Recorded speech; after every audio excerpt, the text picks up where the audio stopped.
How can you prove you aren't just code? Have you ever realized that you've never truly seen this world? This might sound like some esoteric philosophy, but it's actually basic neuroscience. The truth is, you think you're looking at a screen right now and believe this space is real.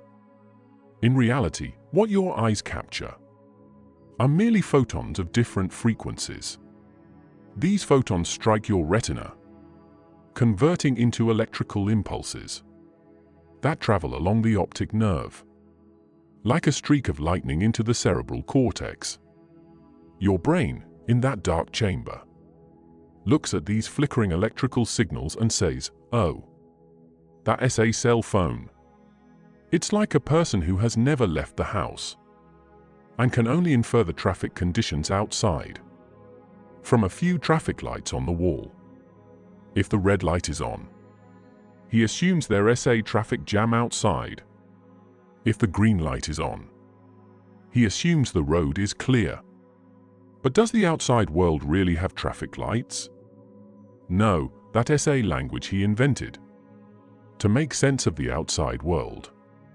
Put simply, the colors you see, the sounds you hear, the scents you smell, don't exist at all in the physical world.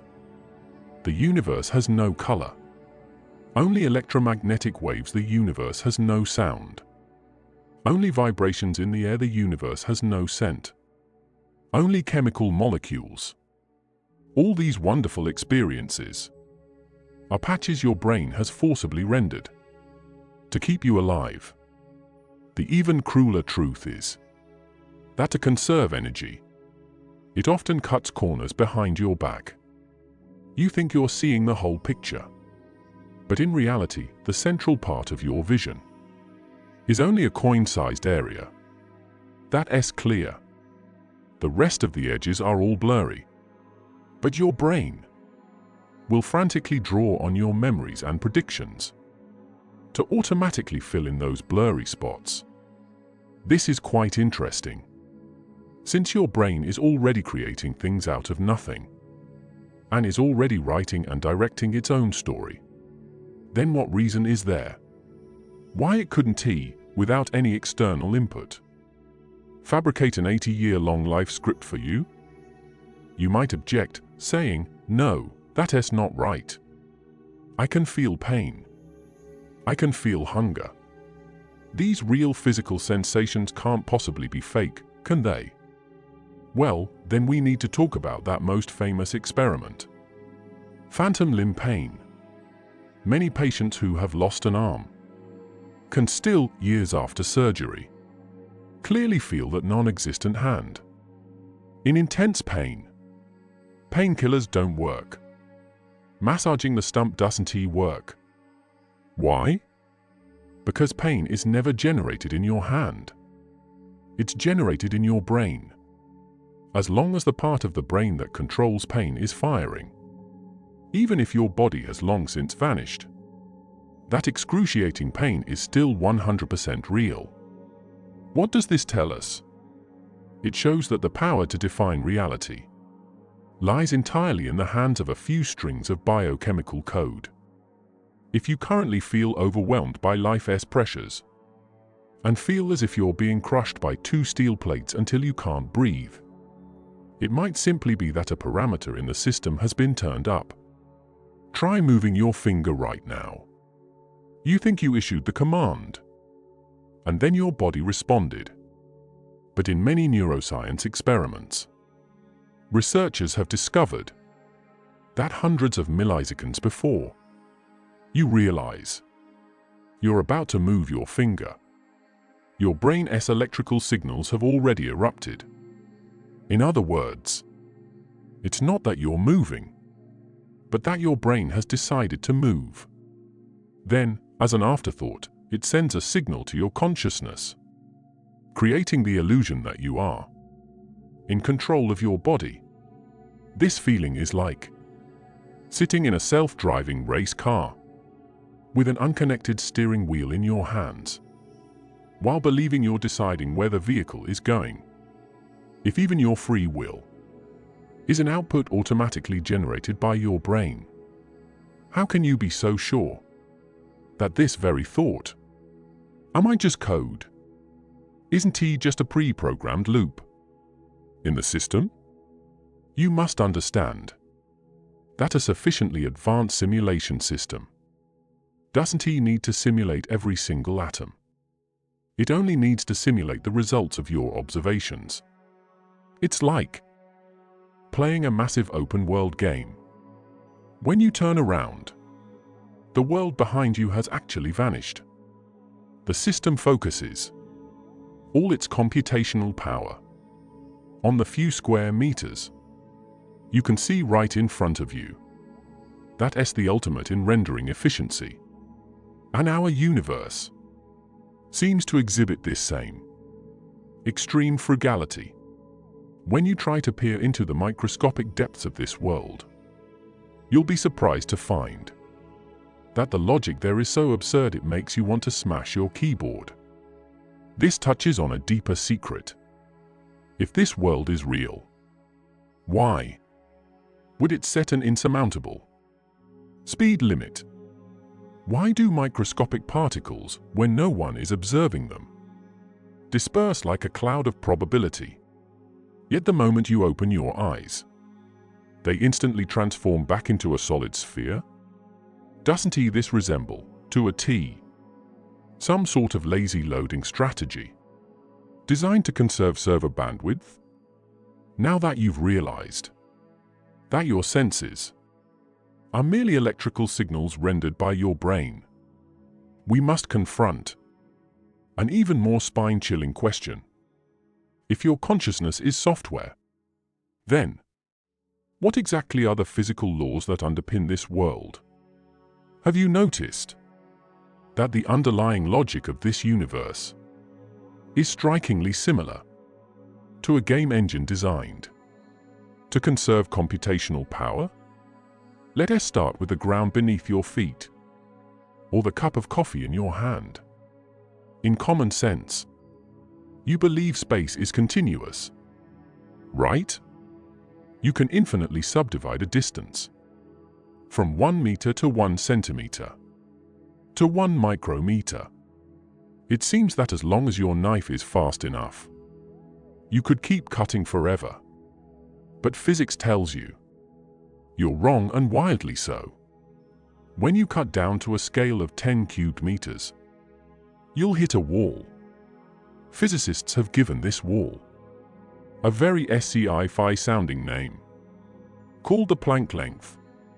Below this scale, space is no longer smooth silk, but instead becomes pixelated dots, like an old-fashioned TV screen. It's fragmented, granular, and discontinuous. This is truly mind-boggling. Why would the universe set a minimum resolution? Imagine this. You're playing a massive single-player game. When you stand on a mountain and gaze into the distance, the scenery is breathtaking. But if you take out a super powerful magnifying glass and stare intently at a single leaf on the screen, what will you eventually see? You'll see little square blocks of color. That's the limit of the graphics card. Those are the game's underlying pixels. If the universe exists naturally and is absolutely real, why does it have a resolution? Why does it not allow anything smaller than the Planck length? The most reasonable explanation is that this universe's rendering engine does not support more precise calculations. It has locked the smallest unit into its underlying logic.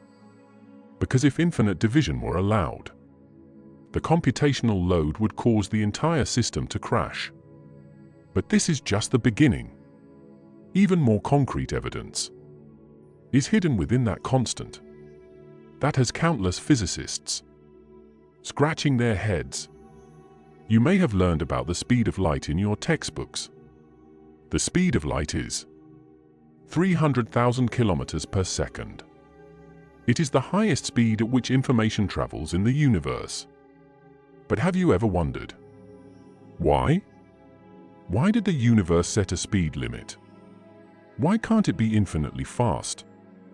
In physics, if you want a massive object to reach the speed of light, you would need to expend an infinite amount of energy. This sounds like a rigorous law of physics. But if you look at it from a programmer's perspective, it's practically a perfect system speed limit. The speed of light isn't actually the speed at which light travels. It's the speed at which causality propagates in this universe.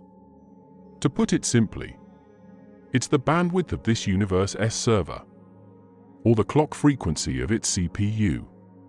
It's like when you're playing an online game. No matter how fast you react, from the moment your command is sent to the server until it returns, there is always a delay. This delay determines the highest rhythm you can perceive in this world. The reason the speed of light cannot be exceeded is because it is the upper limit of this cosmic simulator's data processing capacity. But the strangest part is yet to come.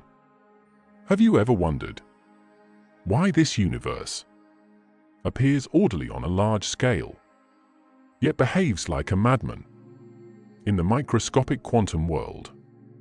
You've surely heard of that famous experiment, the electron. When no one is observing it, it is both here and there. It's a cloud of probability.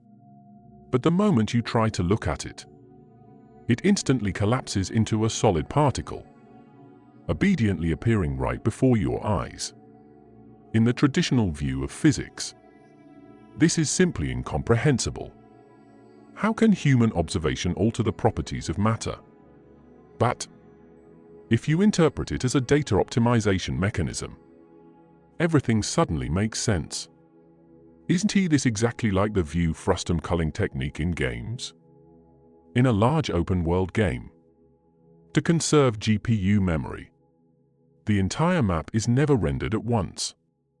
Only when you turn your head and look in a certain direction do the models, textures, and lighting in that direction instantly generate. When you turn away, the world behind you degenerates into a few lines of cold, lifeless code, and no longer consumes any computational power. The reason microscopic particles remain in a superposition state when unobserved is because the system simply has no need to calculate their precise positions.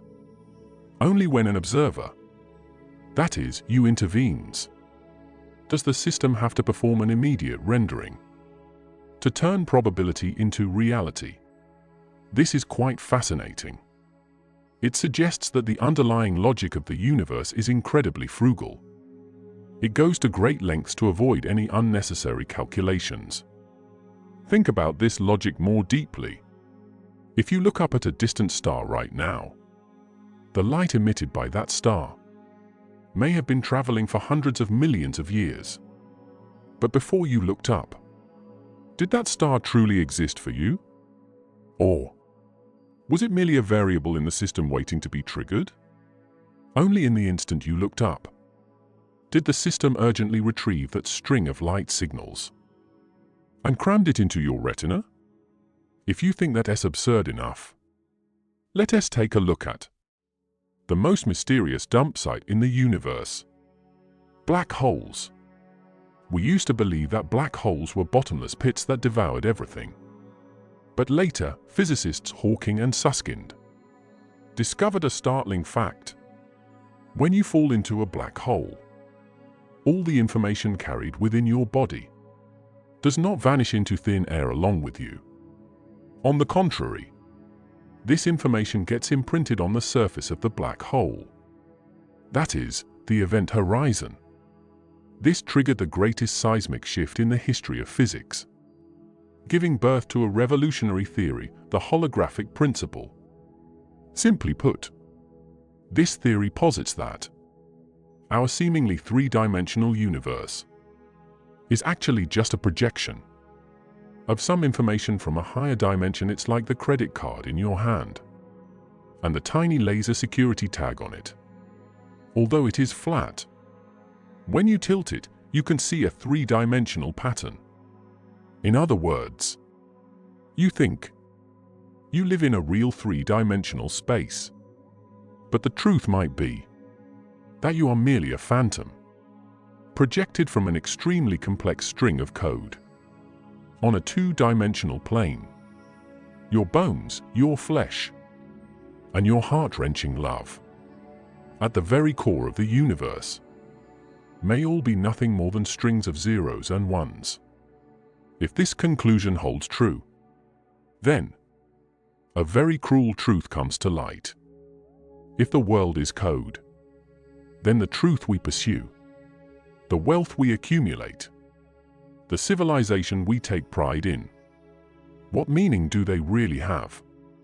You might feel a deep sense of nothingness, or even a suffocating anxiety, as if you suddenly discovered that you are merely a backup file on the hard drive of some advanced civilization. But don't worry, logic takes a very subtle turn here. Have you ever considered if a program could become aware that it is a program?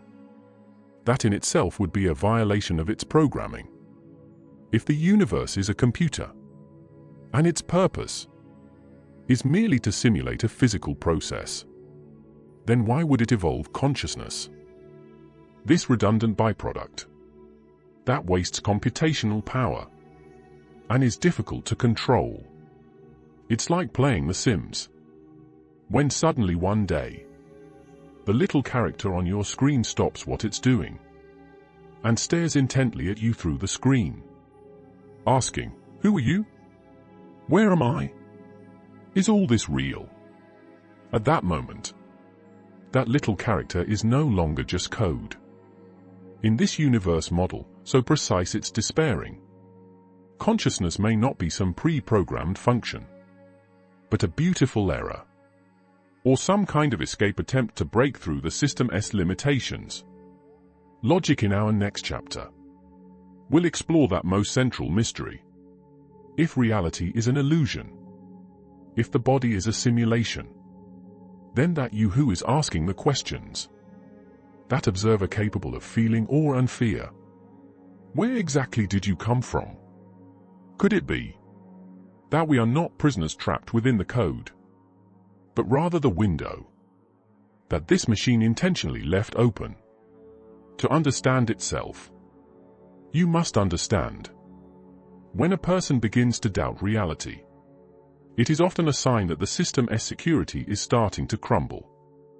We cannot withstand the power of the Planck scale, but we can hold on to the self that is thinking. Next, we'll discuss that phenomenon that even sent shivers down Einstein's spine: quantum entanglement.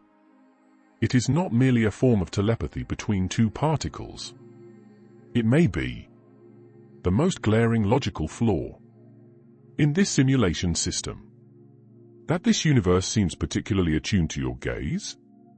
It sounds like a romantic confession, but in the laboratories of quantum physics, it is a nightmare that sends shivers down the spines of countless top scientists.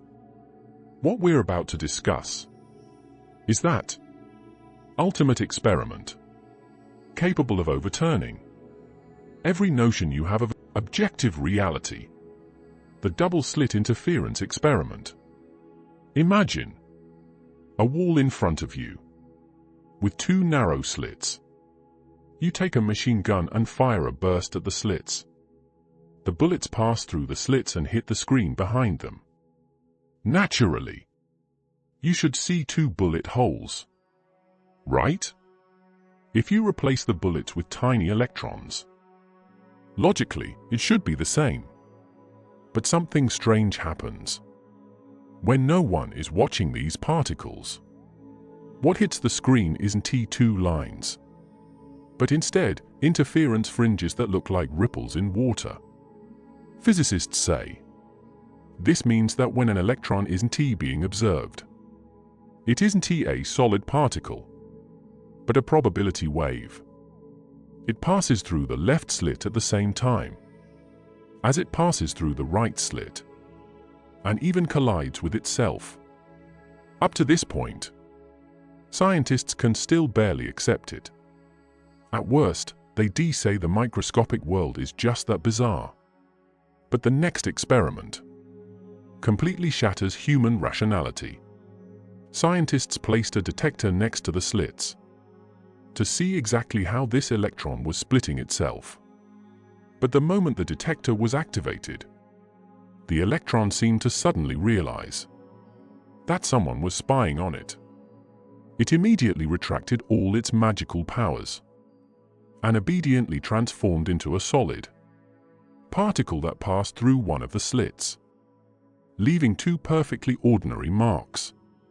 The moment you look at it, it turns back into a solid particle. The moment you look away, it turns back into a ghost. What on earth does this mean? It means the reality of this world actually depends on whether you're observing it. Now that's interesting. If the universe is an independently existing physical entity, why on earth would it change its form of existence? Based on the observations of a carbon-based life form? Could it be that electrons have intelligence and know you're watching them? To put it bluntly, for this phenomenon in the macroscopic world, there's only one reasonable explanation: on-demand loading. Think back to those high-resolution games you've played. When you're speeding through the city in a race car, the street ahead is a detailed 4K model. Pedestrians on the sidewalk have expressions. Puddles on the ground have reflections.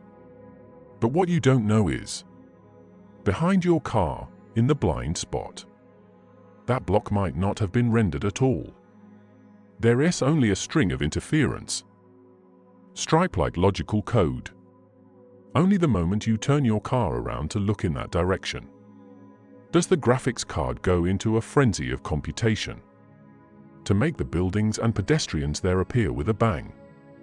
The wave-particle duality of microscopic particles is essentially a downgrade strategy adopted by the universe to conserve resources. In the system's logic, since no one is observing this electron, its precise position, momentum, and state are all irrelevant. The system only needs to retain a probability function. This takes up minimal memory.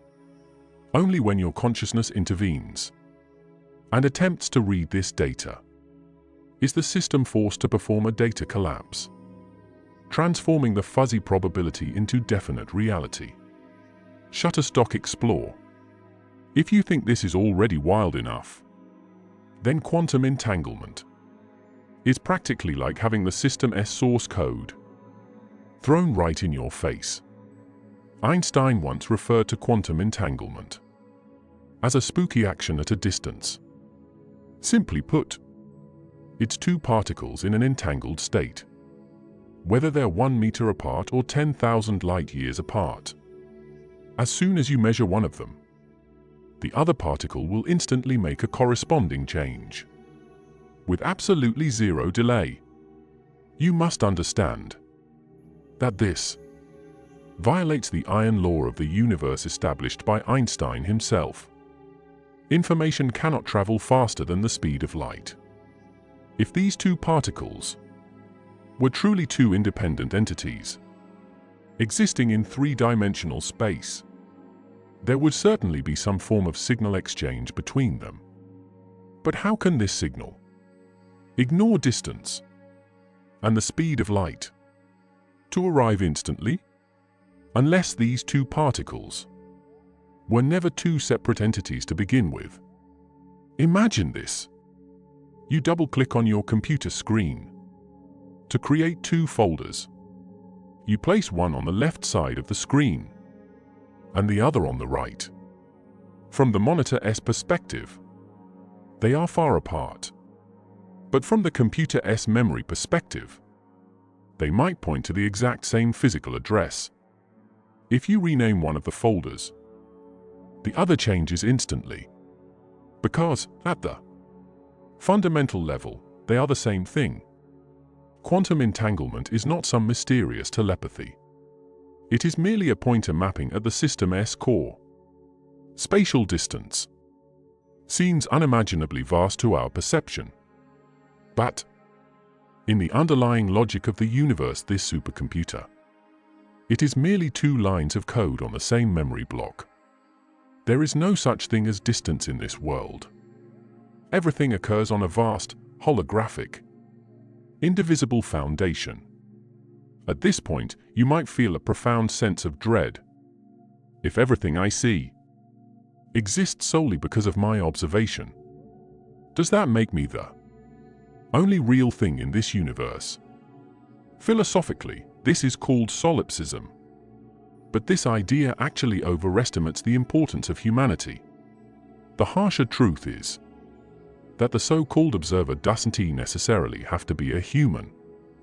The collision of a photon or the contact of an atom could trigger this observation effect.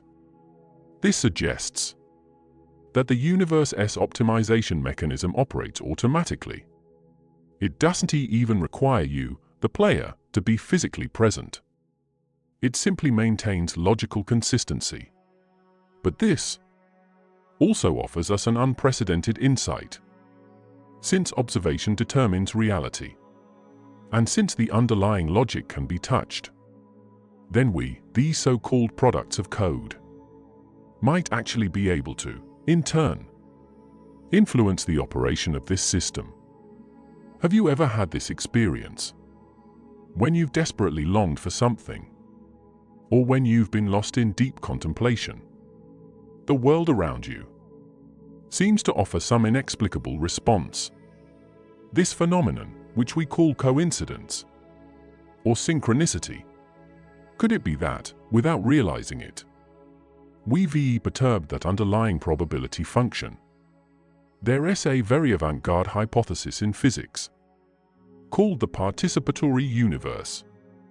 It posits that the universe is the way it is today because over the past billions of years, countless observers, through their continuous observations, have forcibly observed the originally vague universe into the definite form it has today. We are not monkeys locked in a cage. We are the programmers, constantly rewriting the code within this giant computer. Although you still feel the heaviness of your physical body and the trivialities of life, please remember, in the most microscopic, fundamental world, every single gaze of yours is reshaping the entire reality. So, since the world is observed into existence, and since the laws of physics are the result of performance optimization, then within this system, what constitutes the highest authority? What is that unsimulatable, irreproducible core at the very foundation? Many would say it is consciousness. But what exactly is consciousness? Is it a chemical reaction between a pair of neurons, or some kind of anomalous traffic that has quietly infiltrated from outside the system? This brings us to the most central and most mind-blowing part of our discussion. We are going to dissect that which is hailed as the last bastion of the scientific community. We are going to see, inside that jar filled with brains, whether there is even a single ray of light that this simulation system can never extinguish. The deeper secret lies in, if this world is truly a piece of code, then this code must have an exit button. If our universe is truly a set of intricate code, if even the speed of light and spatial resolution are thresholds set by the system, then you must be feeling a suffocation unlike anything you've ever experienced. You might think, since everything is simulated, then my efforts, my pain, my love, are they all just a string of meaningless logic gates, opening and closing? Don't rush. Right here on this logical wasteland, the greatest minds of human civilization have dug out for you a moat that no code can ever cross. What we're going to talk about is that thing that drives all programmers and logicians to despair. the non-algorithmic nature of consciousness. Have you noticed that today's AI can already write poetry and paint, and even defeat humans in complex strategy games? But if you ask it, do you feel your own existence at this very moment? It will give you a bunch of logically sound nonsense, because it has only logic and no perception. What is perception? This is the first backdoor in the code we're going to discuss. Imagine a girl named Mary. She is a genius scientist who has been locked in a completely black and white room since childhood.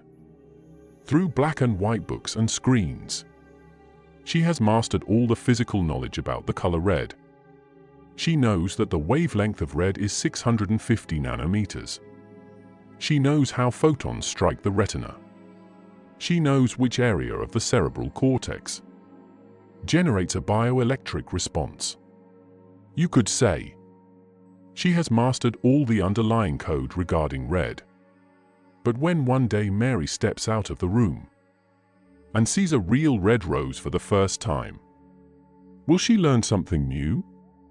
Of course she will.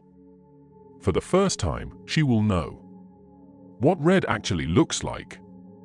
This subjective experience of what it looks like is perception.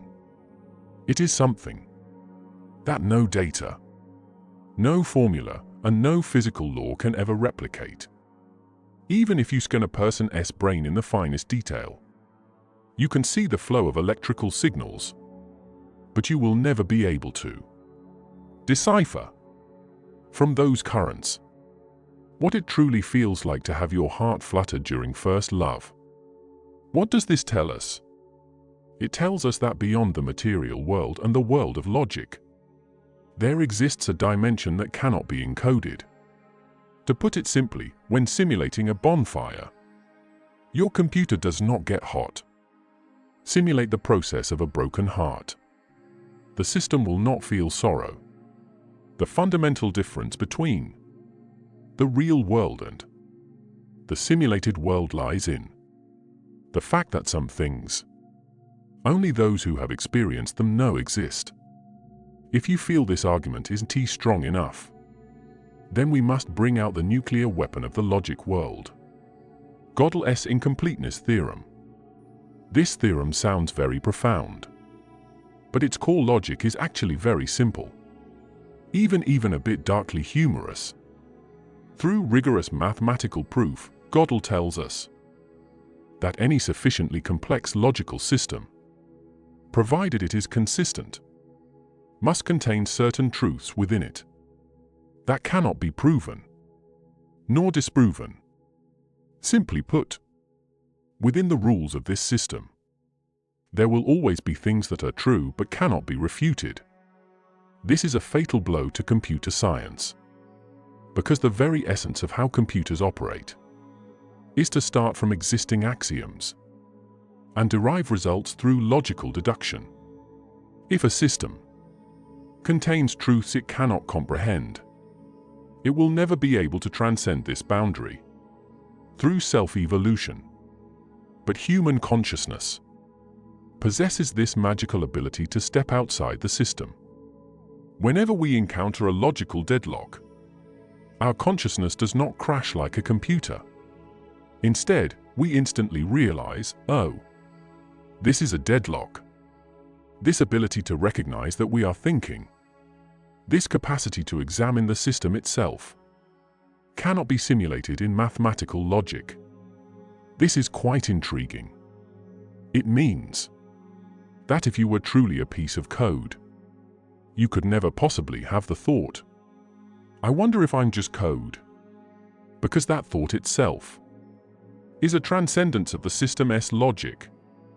When you begin to doubt reality, it is actually the observer within your consciousness, trying to peer through the cracks in the screen, to glimpse the true world behind it. The crueler yet more fascinating truth is that this universe may indeed be a gigantic computer, but you are not a character within it. You are the player playing the game. Only you've become so immersed that you've forgotten yourself. You feel trapped within your physical body, trapped in the cycle of birth, aging, sickness, and death.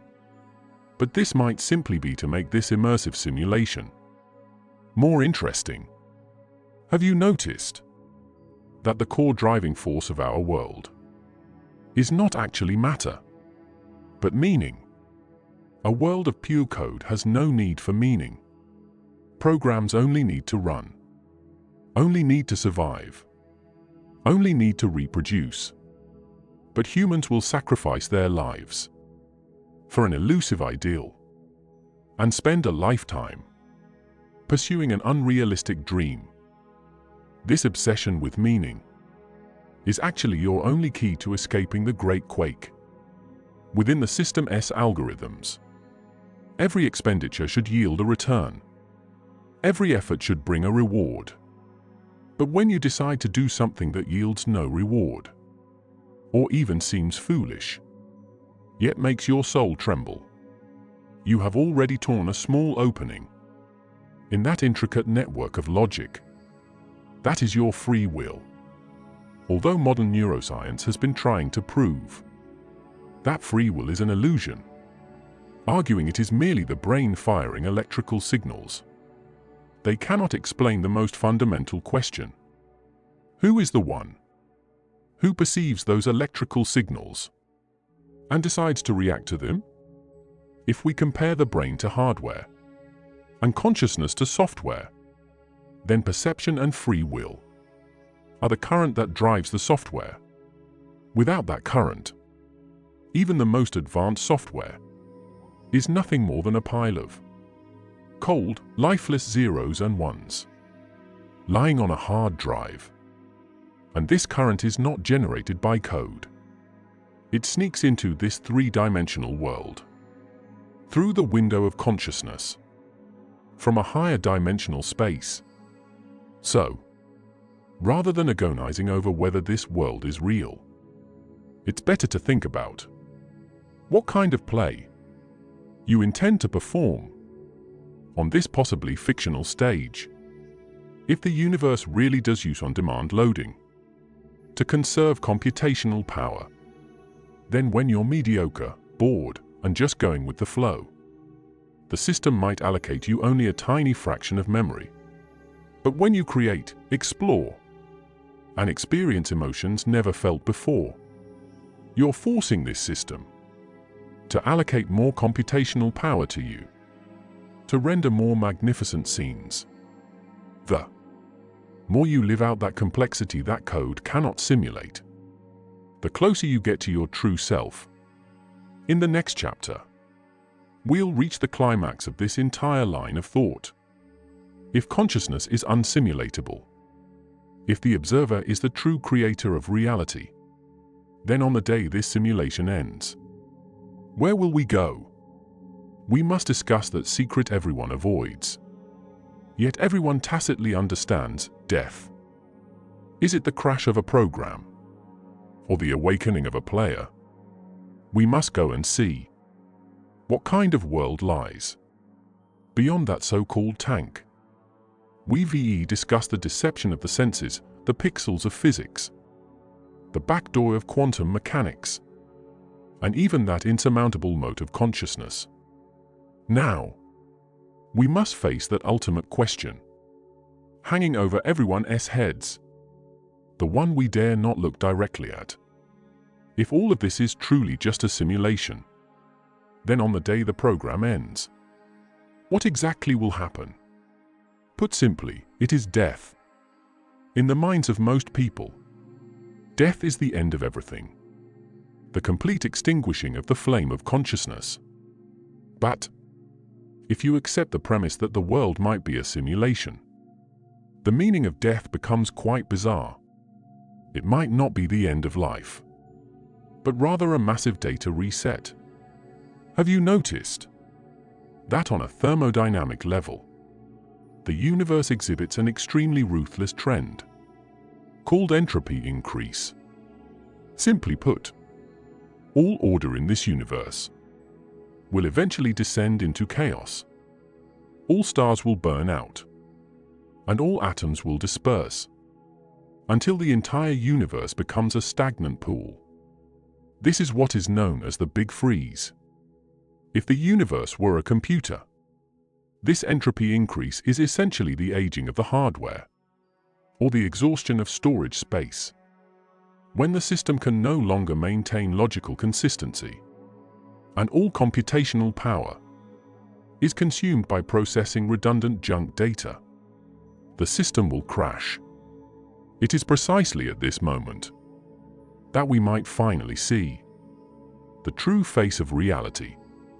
But hidden here lies an even more brutal and more sci-fi possibility, namely the famous Boltzmann brain.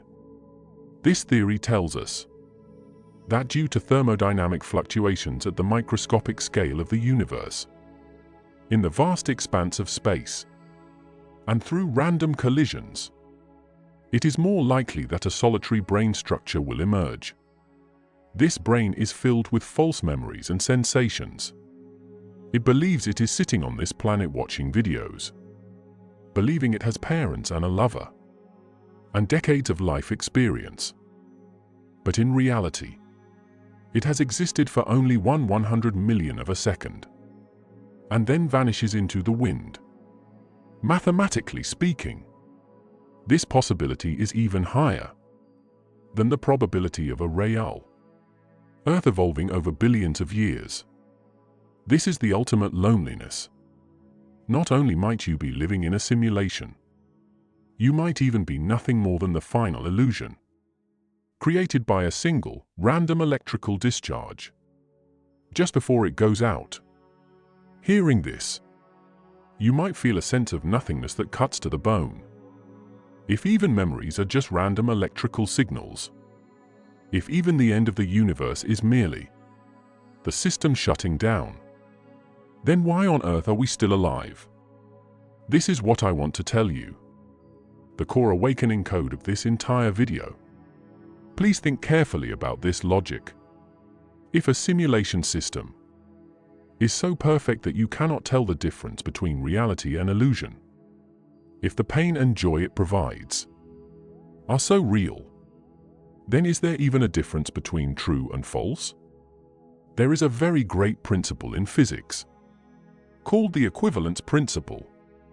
If the results produced by two events are physically indistinguishable, then they are the same thing. If the emotion this code evokes in you is real, if that love that pierces your heart is real, then does it come from the electrical potential difference of neurons, or from the binary stream of a supercomputer? What does it matter? We are always obsessed with searching for that fundamental particle, the outside world, believing there must be a greater truth out there.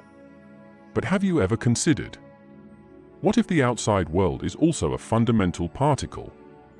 What if the programmer who created our system himself is also a simulated product of another, higher-level system? This is an endless logic of nesting dolls. If you keep looking outward, you will never find the end. You'll only sink into an endless quagmire of skepticism. So true awakening isn't about seeing through the illusions of the world, but about hacking into reality. You must realize that since this world is loaded on demand, and since your observation and consciousness possess the power to alter the underlying probabilities, then every second you're alive is actually a programming session with the highest privileges. When you choose not to be swayed by emotional algorithms, when you choose to find meaning in the most hopeless logic, when you choose to love someone who appears to offer no return within this system of interests, you are breaking the preset programming path. Those moments that trigger an orgasmic rush in your brain, those moments when you are so overwhelmed by a certain kind of extreme beauty that you are left speechless, are actually your consciousness colliding violently with the system's underlying logic. In that moment, you are no longer a passive variable. You become the one who is writing the history of the universe. Actually, The greatest thing about this universe is not how vast it is, nor how exquisite its code is, but rather that it actually allows us these fragile, insignificant, and perhaps even illusory lines of code to harbor even the slightest desire to understand it. It's like a little figure that has spent its entire life running on a screen, suddenly stopping and turning to the creator beyond the screen, and flashes a scornful smile, then says, "I know you're watching me, but my life still belongs to me." That's what makes it so fascinating. Whether you're a brain in a vat or an evolved ape, your heart beating right now, that faint glimmer of hope for the future. These are the most illogical, most counterintuitive, yet most precious things in this cold, ruthless universe. So-called reality has never been about where you are, but what you feel when you turn off this video and return to your life. I hope what you take with you is not the fear of being watched, but a freedom unlike any you've known before, because you've seen through this world's true nature. You've pierced the illusions used to bind you. From now on, you are no longer a slave to the system. You are a top-tier player in this 80-year simulation script, wildly improvising, wildly testing boundaries, wildly experiencing everything.